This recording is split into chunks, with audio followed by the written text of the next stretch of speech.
Wednesday पग को यहाँ की सारी बातें बता देती है। उसने ये भी कहा कि अगर किसी को मारना है तो मेरी मदद लेना। फिर वो दोनों आगे बढ़े। तब वेडनेसडे को लड़कियों का एक ग्रुप मिला जो सारी वेडनेसडे की फैंस थी। इनमें जो लाल बालों वाली लड़की थी वो सबसे ज्यादा वेडनेसडे की दीवानी थी और इसे आप लोग याद रखिएगा। लेकिन तभी यहाँ एक साइरन लड़की आकर उन्हें भगा देती है। वो वेडनेसडे की तारीफ करती है क्योंकि पिछली बार उसने स्कूल को बचाया था और वो यहाँ की हीरोइन बन चुकी थी। यही वेडनेसडे को स्कूल के नए प्रिंसिपल मिलते हैं। वो वेडनेसडे को इज्जत देना चाहते हैं, इसीलिए उन्होंने वेडनेसडे को शाम होने वाली स्पेशल पार्टी में आने के लिए कहा, लेकिन वो मना कर देती है और वहाँ से चली गई। सीधा अपने कमरे में आती है। उसने देखा कि यहाँ पर काफी सारे लोग हैं। तब उसकी दोस्त इनिड ने कहा कि मैं वेयरवुल्फ हूँ, यानी आधी इंसान और आधी भेड़िया, और ये सब मेरे ही साथी हैं। फिर उसने सबको वहाँ से जाने को कहा क्योंकि वेडनेसडे और इनिड फिर से साथ रहने वाली थी। इनिड बताती है कि मुझे एक लड़के से प्यार हो गया है, मैं उसे पार्टी में मिली थी और मुझे बहुत मजा आया। फिर दोनों एक दूसरे को गिफ्ट्स देती हैं जो उन्हें काफी पसंद आई। वेडनेसडे बताती है कि मुझे अपनी डार्क बुक का सीक्वल लिखना है। फिर उसने अपनी बुक इनिड को पढ़ने के लिए दी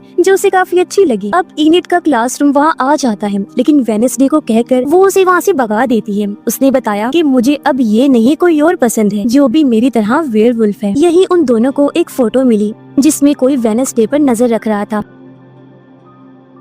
वेडनेसडे ने उस फोटो को छूकर अपनी पावर्स का यूज करके विजन देखा। उसे पता चला कि जब से वो स्कूल आई है कोई स्टॉकर उसका पीछा कर रहा है। उसके काले आंसू फिर से बहने लगे। तो वेडनेसडे ये सब देखकर हैरान रह गई। उधर मोर्टिशिया और उसके हस्बैंड ने पग का रूम देखा। यहाँ वो पग के साथी से भी मिलते हैं। उसका साथी अपनी पावर्स के बारे में बताता है, जिसने वो पहले मक्खियों को कंट्रोल करता था, लेकिन अब वो बाकी जानवरों को भी कंट्रोल करना सीख रहा था। तब पग ने बताया कि मुझे तो सिर्फ जानवरों को खाना पसंद है। कुछ देर बाद एडम्स फैमिली प्रिंसिपल से मिली जो मोर्टिशिया को स्कूल की गाला फंक्शन की कमेटी की हेड बनने के लिए पूछता है। पहले ये काम एक अमीर लड़के की माँ करती थी, लेकिन फिर उसने ये पोस्ट छोड़ दी, इसलिए वो अमीर लड़का इस बार स्कूल नहीं आया। साथ ही प्रिंसिपल उन लोगों को स्कूल से दूर एक घर भी रहने के लिए देता है, जो मोर्टिशिया को तो काफी पसंद आया, लेकिन ये सब कुछ वेडनेसडे को बिल्कुल पसंद नहीं आ रहा था। मोर्टिशिया उसे कहती है कि गुडी अब तुमसे बात नहीं कर रही और मैं तुम्हारी यहाँ पर रहकर मदद कर सकती हूँ। साथ ही तुम्हारे जैसी पावर वाली एक लड़की को पहले भी मैंने संभाला है। वेडनेसडे समझ गई